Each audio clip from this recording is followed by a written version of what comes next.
ముస్లిం సమాజమే తేల్చుకోవాలి. కొమైని షియా ముస్లింలకి హీరో, వీరుడు, దేవుడు ఆయన. అదే సమయంలో సున్నీ ముస్లింలకి ఆయన అంటే పడదు.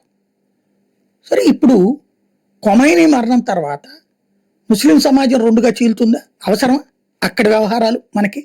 అంటే ఎందుకు ఈ మాట అనాల్సి వస్తుందంటే సోషల్ మీడియాలో పోస్టులు విపరీతంగా రెచ్చిపోతున్నారు. కొమైనీని ఇజ్రాయెల్ చంపేసింది, అమెరికా చంపేసింది. ఎస్, మరి ఇజ్రాయెల్ని 40 సంవత్సరాల నుంచి హింసిస్తున్నాడు అతను. జెనోసైడ్ అని పదాలు వాడుతున్నాడు. జెనోసైడ్ ఎవరు చేస్తున్నాడు? యూదు జాతి అంతం చేయాలని కోరుకుంటుంది ఎవరు? ఇరాను. అలాగే ప్రపంచవ్యాప్తంగా హిందువులు అంతం కావాలని కోరుకుంటుంది ఎవరు? పాకిస్తాన్, ముస్లిం దేశం.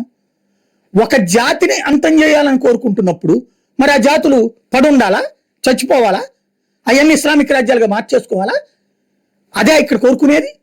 క్రైస్తవ దేశాలలోకి చొరబడి, ఆఫ్రికా దేశాల్లోకి చొరబడి ప్రాణాలు తీస్తున్నారు, తుపాకులతో ప్రజల ప్రాణాలు తీస్తున్నారు, చంపేస్తున్నారు మతం మారకపోతే. దాన్ని ఎందుకు ఖండించరు ముస్లింలు? అలాంటి సంస్థలను ప్రోత్సహిస్తోంది ఎవరు? బోకో హరాంలు, ఐఎస్ఐఎస్లు, ఇరాన్లు, పాకిస్తాన్లు, బంగ్లాదేశ్లు, ఇట్లాంటి. మరి వాళ్ళని తప్పని ఎందుకు చెప్పరు? మరి చెప్పకపోతే ప్రపంచమంతా మా గుప్పెట్లో ఉండాలి, లేకపోతే మేము చంపేస్తాం అని చెప్తా ఉంటే ప్రపంచమంతా బానిసత్వం చేయాలా? ఎవరు చేస్తారో ఎందుకు చేయాలా? ముస్లింలు, భారతదేశంలో ఉన్న ముస్లింలు సర్వ హక్కులు పొందున్నారు, హిందువులతో సమానమైన హక్కులు పొందున్నారు.